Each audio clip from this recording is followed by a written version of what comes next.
বলেন আশহাদু আল্লা ইলাহা ইল্লাল্লাহু। জনপ্রিয় ক্রীড়া সাংবাদিক ও বাংলাদেশের ক্রিকেট পাড়ার পরিচিত মুখ দেব চৌধুরী ইসলাম ধর্ম গ্রহণ করেছেন। শুক্রবার জুমা নামাজের পর রাজধানীর দারুস সালাম শাহী মসজিদে আনুষ্ঠানিকভাবে ইসলাম গ্রহণ করেন তিনি। কেন ইসলাম ধর্ম গ্রহণ করলেন এ বিষয়ে নিজেই জানিয়েছেন দেব। তিনি বলেন, কারো প্ররোচনা, প্রলোভন বা অন্য কোনোভাবে প্রভাবিত হয়ে ইসলাম ধর্ম গ্রহণ করেননি। তিনি সম্পূর্ণ স্বেচ্ছায়, সজ্ঞানে এবং জেনে বুঝেই এই ধর্ম গ্রহণ করেন। তিনি বলেন, তিনি আরবি পড়তে পারেন না, তবে ঘরে কোরআনের বাংলা অনুদিত 3টি কপি রয়েছে।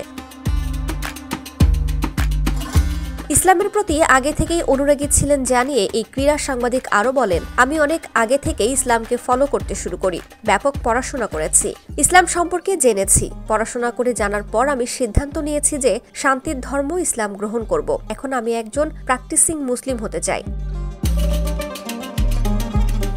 দীর্ঘদিন ক্রীড়া সাংবাদিকতার সঙ্গে জড়িত থাকা দেবকে নিয়ে অবশ্য বেশ কৌতূহলী দেখা দিয়েছে জনমনে। কি হবে তার নতুন নাম, পদবি বদলে যাচ্ছে কিনা, কাজেই বা কি ধরনের প্রভাব পড়তে পারে তার এই সিদ্ধান্তে, এমন কিছু প্রশ্নও দেখা যাচ্ছে সামাজিক যোগাযোগ মাধ্যমে। সর্বশেষ অলরাউন্ডার নামক একটি মাল্টিমিডিয়া অনলাইনের সঙ্গে যুক্ত ছিলেন দেব চৌধুরী। এর সঙ্গে নিজের ফেসবুক পেজেও ক্রিকেট নিয়ে বেশ সরব তিনি।